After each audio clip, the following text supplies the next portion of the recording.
Good evening. Hello, how are you? Oh, very well.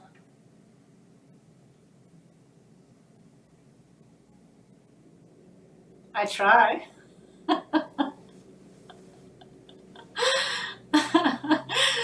All right. I know that we're going to talk about the sleep and the sleep problem, but we have to know that first of all, what is the sleep stages? How many stages in the sleep we do have? And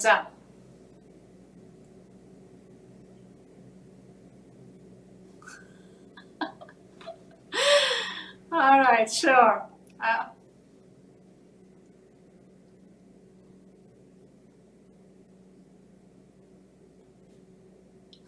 First.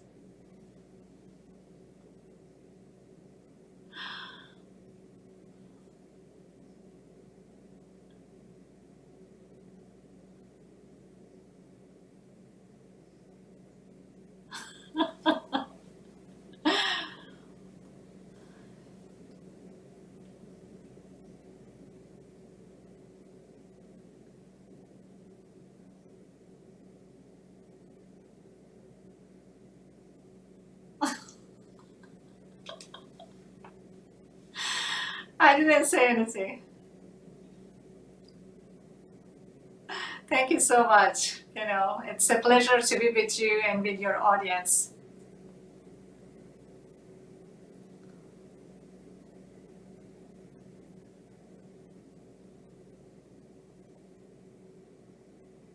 Absolutely, absolutely. Uh, sure, I would glad to explain. So basically, we are having the different stage of the sleeps, and we do have the different activation of the waves, brain waves, when we are sleeping. We are sleeping. We started with the non-REM. Non-REM or N is the abbreviation that we usually use it for explanation of the stages of the sleep.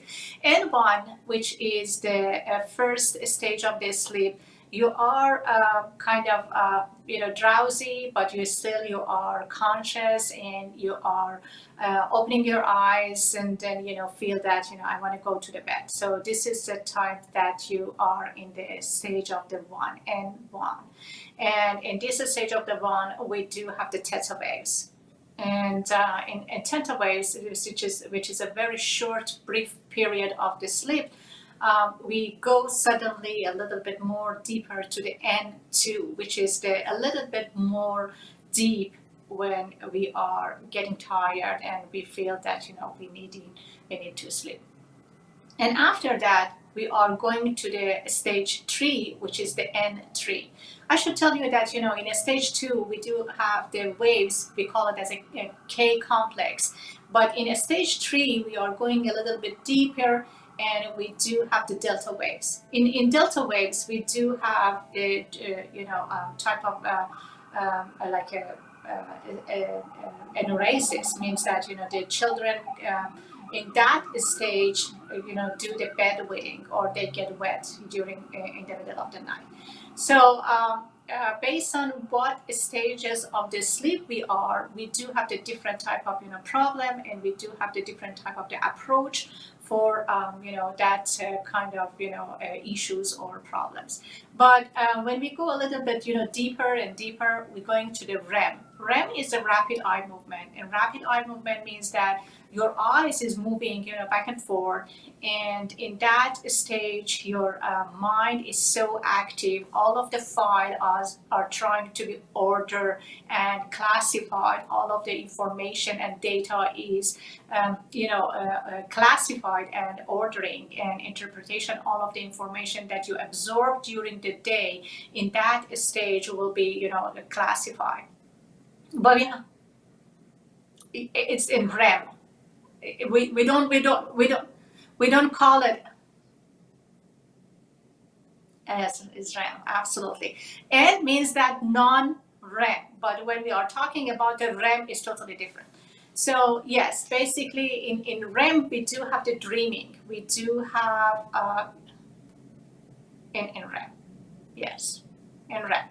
And we do have the sleepwalking, sleep talking, we do have the night terror, all this happening in that stage. So it depends on, what type of the sleep problem we were talking. We do have the different approaches, but we have to know that, what part of the, brain really associated with the sleep. I have to tell you that, we do have a nucleus. Is a kind of, a small part of the brain that we call it as a hypothalamus or suprachiasmatic nucleus. This is associated with the pineal body. And pineal body is a very small, tiny portion of the brain, which, getting all the, pulses and sending the all pulses for the stage of the sleeps.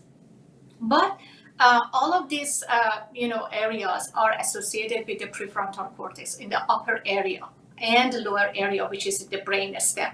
And the brain stem, which is the, down, basement of the brain, is helping us to get up, waking and sleeping cycle associated with the brain stem and associated with the pineal body and upper part, which is the prefrontal cortex. And we do have a, cycle, we call it as a circadian cycle, or we do have it as a, a circadian rhythm, means that, when we are sleeping probably at the 10 p.m., we're waking up at the 6 a.m., and every day is, happening and happening as a repetition. The rhythm in the circadian rhythm is, wake up us in the same time, in the same moment, and it's not, conscious, it's, subconscious. So that's why that, if you get up for 1 week at 5 a.m., definitely in the next day and next day, you're going to get up at the 5 a.m. But when we do have the traveling from one side of the world to another side of the world, circadian rhythm is going to be, disrupted. So that's why we do call it as a jet lag. We feel that we should sleep because our body is saying that it's a time to sleep. But in another location, which is a destination, it's not nighttime that you feel it that you should go to the bed. So based on the circadian rhythm, we do have the different type of behavior problem. You feel tired, you feel you want to sleep, or you want to get up and starting your day. So that's the most important thing about the circadian rhythm.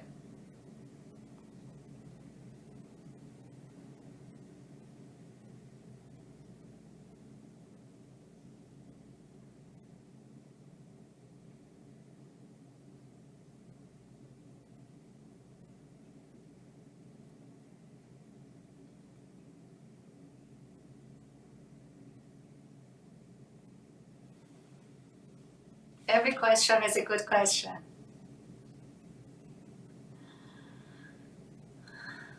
Well, I should tell you that, we do have the different timing for the sleeping. When we are younger, as a, a neonate, as a child, how many hours do we sleep? We most of the time in a sleeping state of the mind. A neonate needs 16 hours to sleep, and a child probably needs 16, sometimes, yes. Yeah, it's a majority of the time, neonate is in the sleep time. And when we get a little bit elder and elder, a child probably need 10 hours to sleep. But in when we get younger, in a teenager, sometimes we need 8 hours. And when we get elderly, the duration of this sleep will decrease and decrease. And you have to know that when we get elder, there is a lot of comorbidities such as the anxiety and the depression. And in the depression and anxiety, we do have the broken sleep, or we do have the unfreshing sleep. But your question was about that, why we need to sleep. We need to sleep for two things.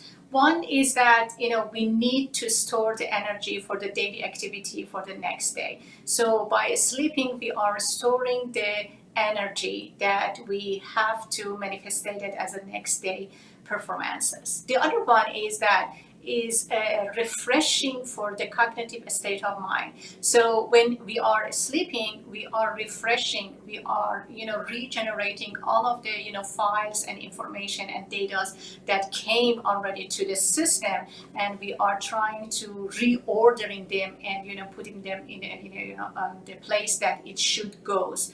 I do remember that, we were talking about memory, and I speak about recent memory and short-term memory and long-term memory. And we need this sleep for the classification of the data as a long-term memory, definitely, especially for the college student is very crucial and necessary. So yeah, we sleep because we need the energy, and we are trying to reorder and reclassify all of the data that we get it. Cognitive state, yes.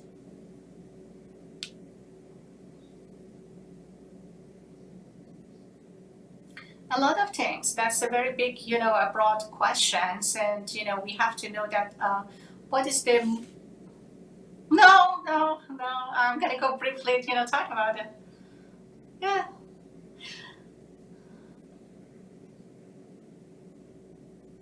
Believe in me that we do have a lot of stuff associated with the sleep. But first of all, we have to know that what is the hygiene, what is the sleep hygiene.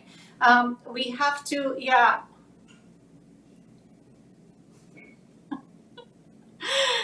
Means that a lot of things has affected our sleep. When we are having the caffeine, any type of caffeine families. I mean, you're drinking the cocoa, soda, anything, tea, coffee, anything is a caffeine family are associated with your, the quality of your sleep.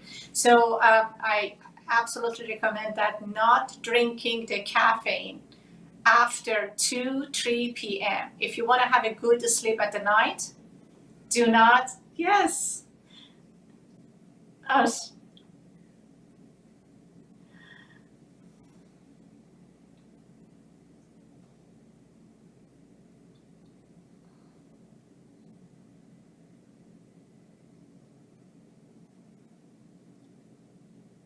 interesting.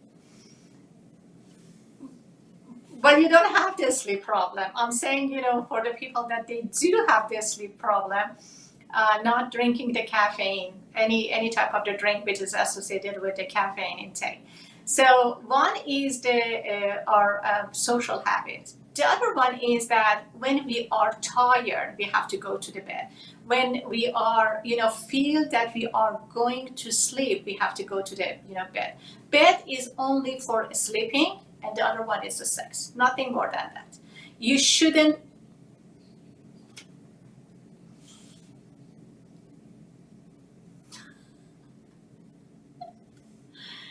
So So basically, I'm trying to tell you that, it's not healthy for us to go to the bed and watch TV. It's not healthy to go to the bed and, play with the laptop and, iPad or whatever you do have.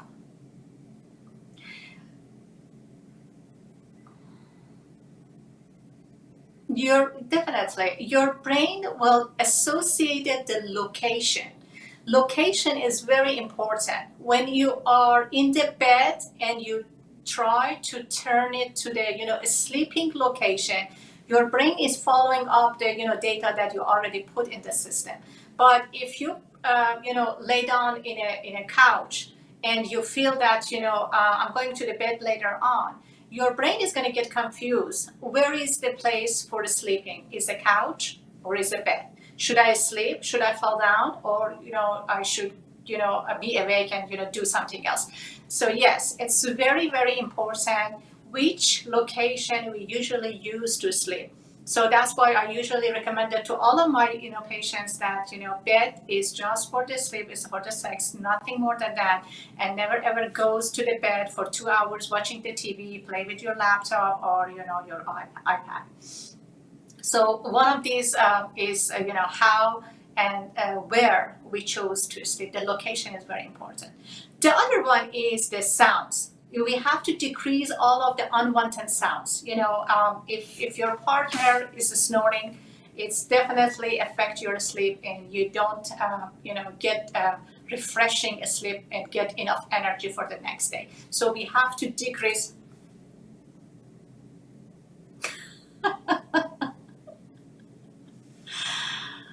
Oh wow.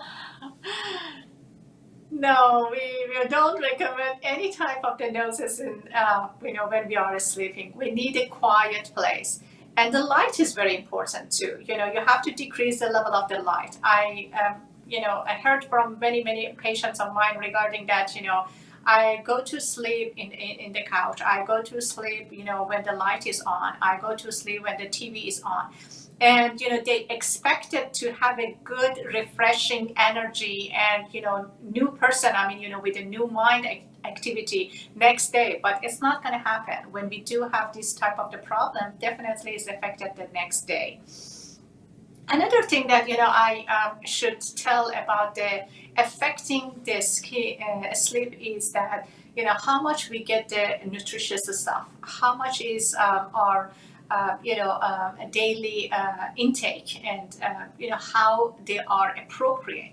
Are we taking enough the vitamins? Are we taking white proteins? Are we taking that enough the fluid? You have to have enough water in the system, that all the part of the system will be able to function.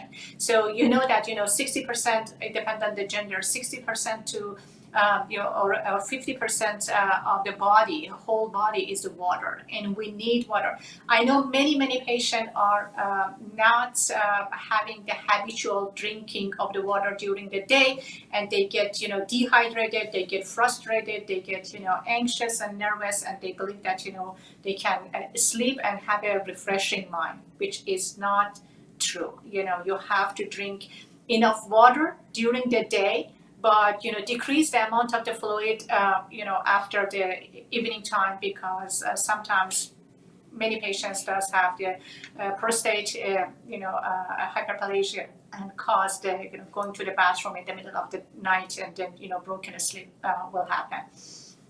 So yes, we need the sleep hygiene, and for majority of my patient, I recommended that do not put a clock in front of your face when you are going to the sleep. You don't need a clock. Don't look at it. You don't say that, oh my goodness, it's 12 and I'm still awake. I should go to the meeting tomorrow night. When you are saying this stuff to yourself, your body get anxious and nervous, and when you are in the state of the anxiety, you cannot move on from one stage of the sleeping, N1 to N2 to N3, and then fall asleep. So there's a couple of things that we have to take care of that. And one of them is alcohol. Do not drink the alcohol before going to the bed. Do not. And the other one is that sometimes we need to wash out our daily happening. So you had a very rough day. You've been engaged with many activities. So you have to give yourself wash time regarding that. Okay, I'll cool down, I get relaxed. I'm gonna go to the state of the mind that my body and my brain is synchronized to each other. Then I'm gonna go to the bed and sleep. Sometimes you need to get a hot bath before going to the sleep to have a better a refreshing sleep. Sometimes you need to drink just a small sip of the hot milk to have a better sleep. It depends on people, and depend on individuals, but there is so many ways that we should consider it in a sleep hygiene.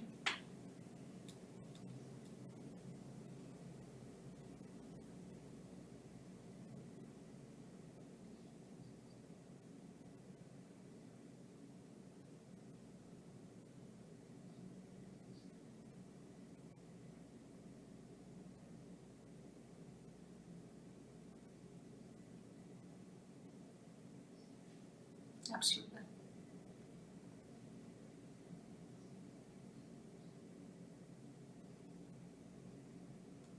Mm-hmm.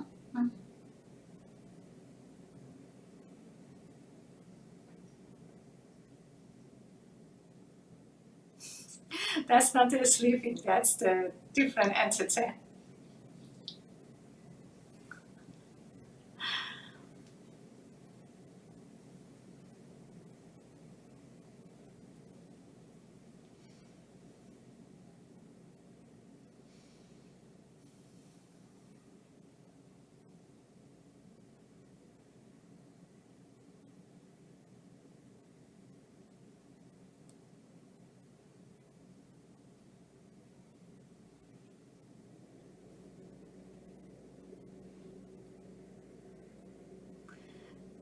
To be honest with you, when we are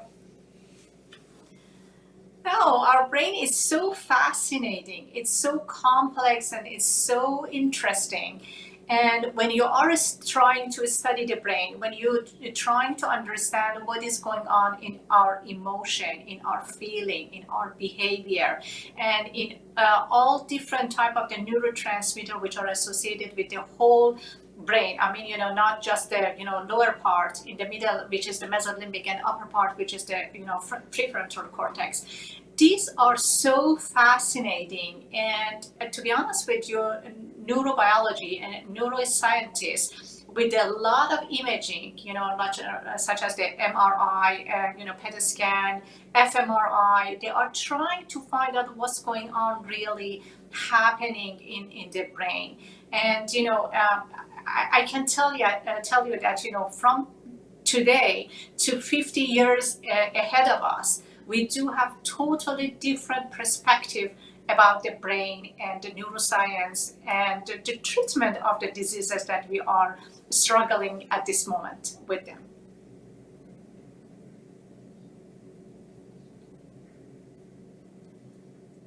You're welcome. My pleasure.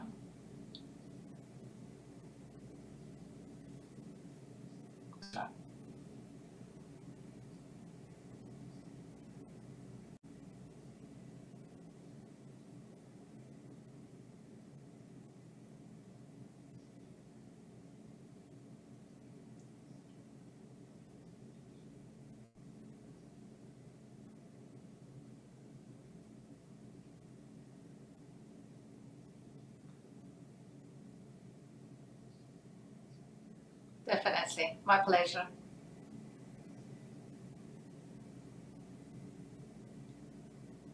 Thank you.